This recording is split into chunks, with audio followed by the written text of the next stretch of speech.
Mungkin malam ini saya tidak sangat banyak ngomong tentang perspektif agama seperti malam-malam kemarin, karena sudah sangat banyak orang ceramah tentang hikmahnya pernikahan, manfaatnya nikah, dan macam-macam. Agak kita geser sedikit ke pandangan para filosof. Jangan kaget nanti kalau ada yang agak aneh-aneh. Ya,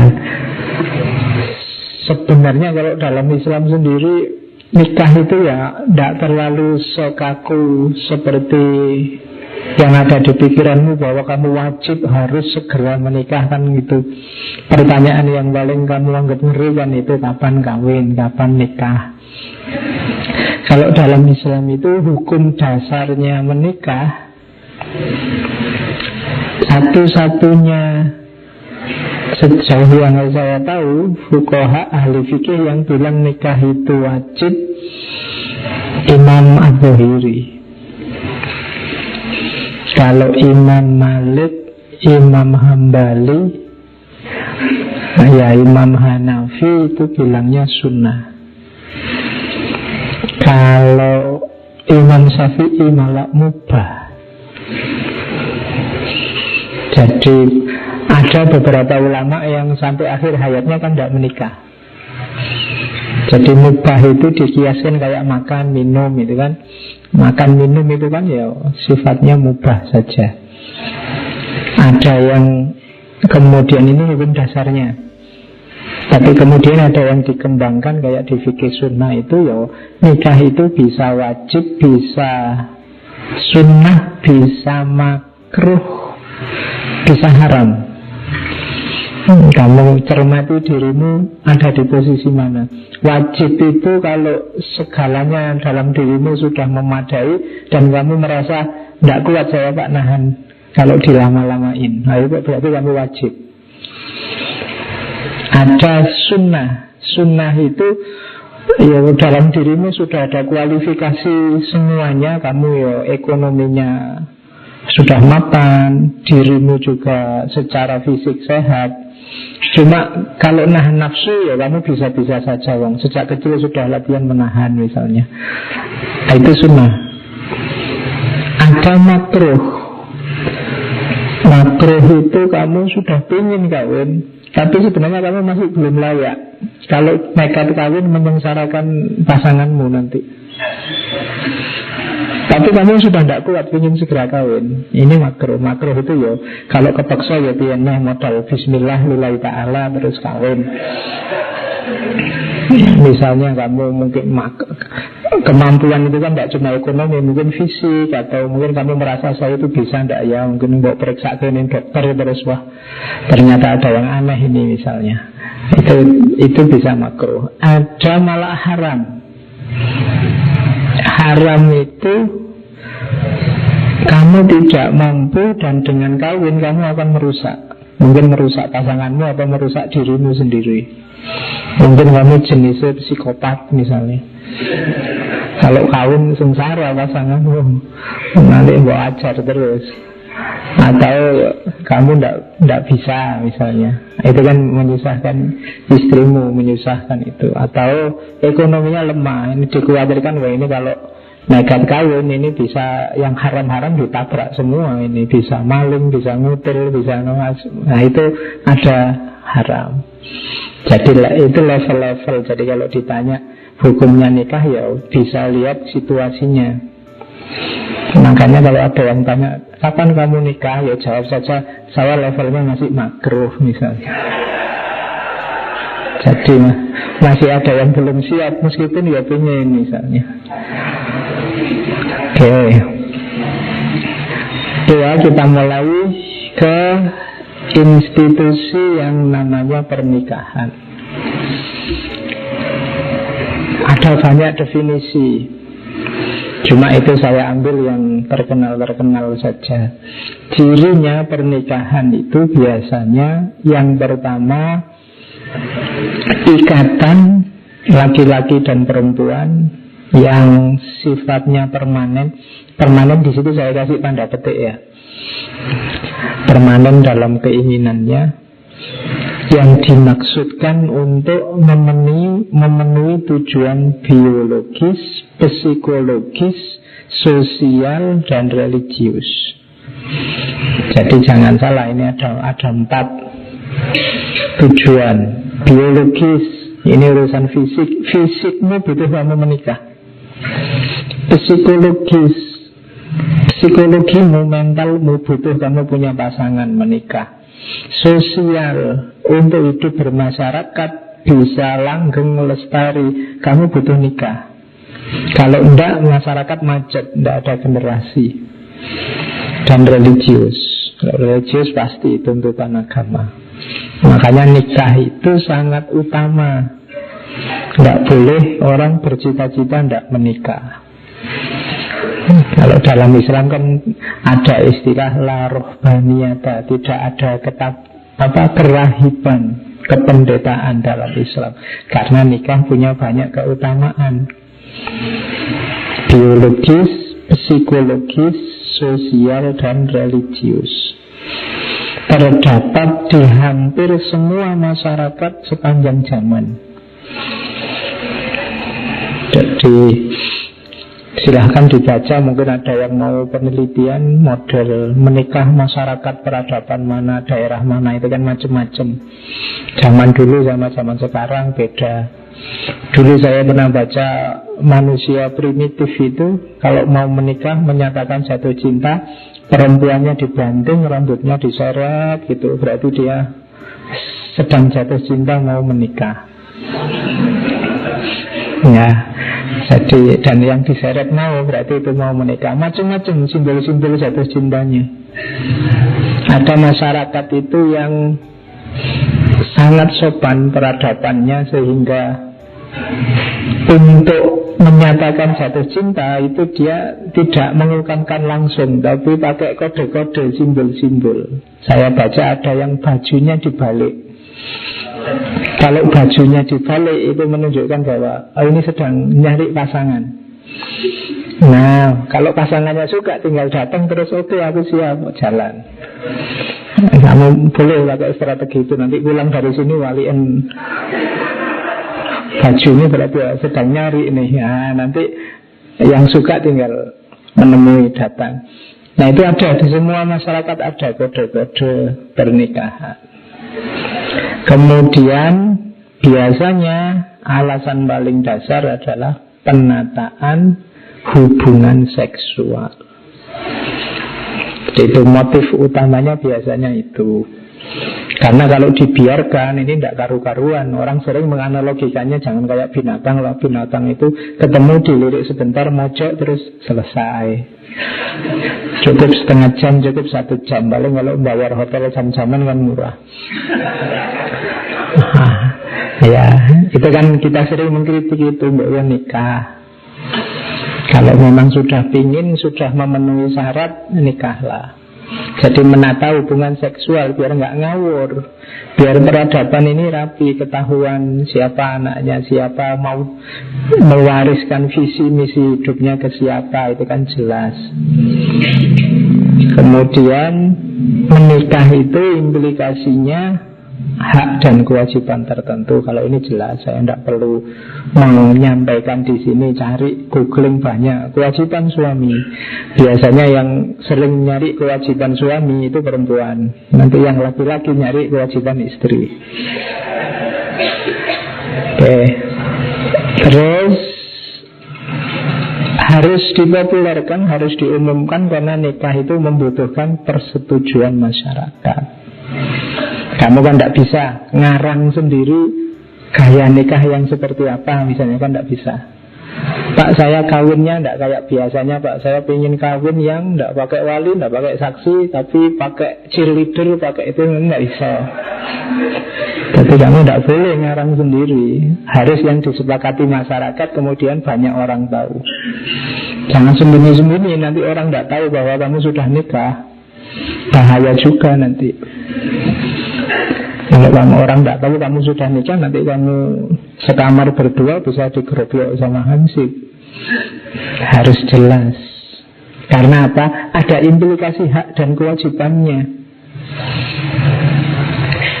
Kemudian ada upacaranya, biasanya melalui upacara keagamaan sosial tertentu. Dan yang terakhir, disitulah nanti dibangun institusi sosial paling dasar, namanya keluarga. Disitulah nanti generasi manusia berkembang. Jadi makanya menikah itu di banyak peradaban disakralkan. Karena hakikat kemanusiaan kita akan berkembang tergantung pada institusi yang namanya keluarga. Dan dimulainya institusi keluarga itu momen yang kita sebut pernikahan. Oke, jadi itu ciri-ciri apa karakter yang kita sebut menikah. Jadi kalau kamu sudah nikah apa belum, saya ini sudah nikah apa belum Pak, lihatin kamu ngalami itu enggak. Jadi kamu ada ritualnya enggak, kena implikasi hak dan kewajiban tertentu enggak, dan seterusnya. Oke, kita awali sekarang secara psikologis. Wah, ini teorinya masih psikologi. Alasan menikah. Kalau kamu nggak butuh alasan sebenarnya ya. Pokoknya bikin kawin menurut pikirannya. Ini orang menikah itu biasanya 1, 2, 3, 4, 5, 6, 7, 8, 9, 10. Jadi kenapa kalau ada yang tanya nanti pasanganmu, kenapa engkau mau menikah denganku? Jawabannya 1 di antara 10, bisa 2 di antara 10, bisa 10-10-nya, bisa hanya 1 saja.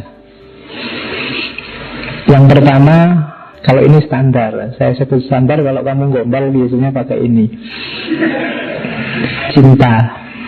Penjelasannya panjang, tapi ya menikah jadi salah satu alasan biasanya paling populer. Kemudian yang kedua, happiness. Ingin bahagia, ingin tenang, ingin tentram.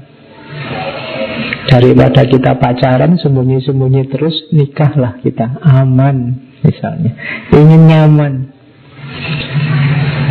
khawatir kehilangan, khawatir ditinggal. Kalau sudah nikah kan khawatirnya sudah berkurang banyak.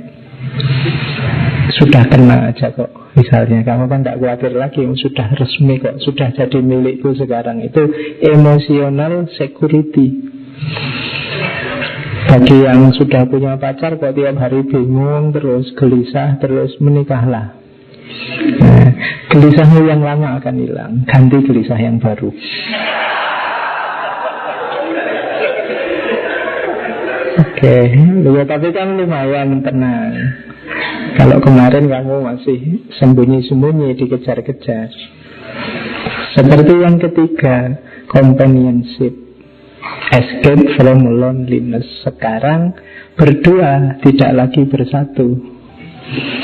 Jadi sekarang sudah punya pasangan. Kalau tadi ada masalah dipikir sendiri, sekarang sudah berdua.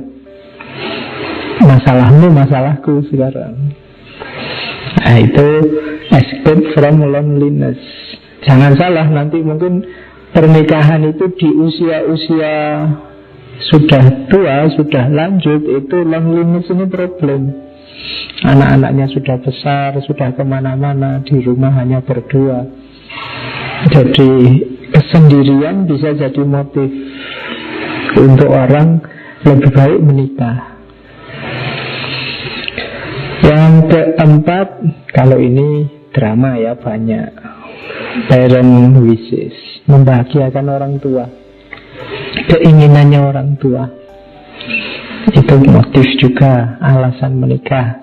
Yang paling sering tanya kapan kamu nikah kan kalau kamu sudah cukup umur kan orang tuamu. Dulu waktu SMA, waktu kuliah dilarang-larang pacaran, begitu kamu lulus kapan kawin gitu. Ya kamu jawab, loh sejak kemarin nyari tidak boleh, sekarang suruh kawin. Jadi people parent wishes, jadi keinginan orang tua. Memenuhi keinginan orang tua itu kan kebahagiaan tersendiri. Jadi itu alasan keempat. Oke, ada alasan kelima, economic security. Ada orang menikah itu untuk ekonomi. Wah, saya ini lontang-lantung, alhamdulillah dapat pasangan sudah mapan. Nah, itu economic security.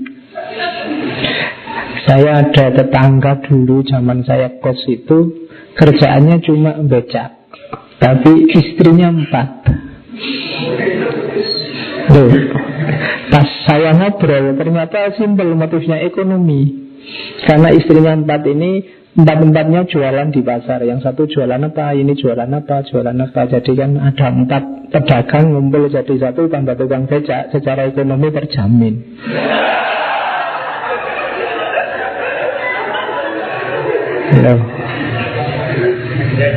Ya, boleh kamu jadi strategi ekonomi. Jadi ternyata nikah satu tidak cuma urusan nambah istri, juga untuk strategi ekonomi. Hidupnya lebih mapan akhirnya. Oke, itu ada lagi, saya tidak tahu ada nggak yang nomor 6 nih, adventure. Jadi ingin ngerti rasanya nikah itu kayak gimana, ingin punya pengalaman, ya, my life and my adventure. Nah, antara lain menikah itu tadi. Jadi ada loh yang diam-diam nikah itu hanya ingin tahu saja. Ya kalau tidak cocok ya bisa di cancel, Pak. Nanti pulang lagi. Adventure masih bagus karena ada yang kalau di situ nggak ditulis, tidak boleh. Alasannya hanya ingin senang-senang, ingin enaknya saja. Makanya mungkin pernah saya cerita ya, saya diceritain ada sejenis prostitusi syariah. Ini saya tidak tahu, itu mungkin istilah ini kritik sebenarnya. Jadi ada praktek semacam itu dengan mempermainkan hukum Islam, hukum agama. Kalau dalam fikih namanya khilah. Jadi booking, kemudian sebelum masuk kamar di situ disediain tak kaumnya untuk mengijabkan, ditambah saksi. Tidak butuh wali karena perempuannya juga sudah tidak single lagi, janda. Karena janda, jadi dia bisa tidak butuh wali, ditambah saksi, tinggal butuh pak kaum. Terus sebelum masuk kamar, ijab qabil itu masuklah ke dalam kamar. Besok pagi kalau sudah selesai, ya saya ceraikan engkau. Jadi bisa secara fikih bermain semacam itu. Ya kalau mau hanya lihat itunya sah. Tapi kalau model kayak gini, kamu nanti bisa tiap malam ganti pasangan. Qabil itu terus kamu tiap malam. Jangan-jangan nanti kamu juga milih mazhab yang bahkan tidak butuh yang menikahkan, tidak butuh saksi, yang penting antara bin suka sama suka sah. Bisa semacam itu kalau ingin hanya mempermainkan hukum. Makanya di situ tidak tulis, hanya ingin senang-senang. Visi dan misi dari pernikahan hilang. Itu hanya beli. Sama saja kayak yang beli yang lain. Jual beli itu kan asal suka sama suka selesai. Jadi itu masih tidak termasuk alasan menikah. Karena itu bagi saya tidak menikah, mungkin hanya kawin. Kalau kawin ya.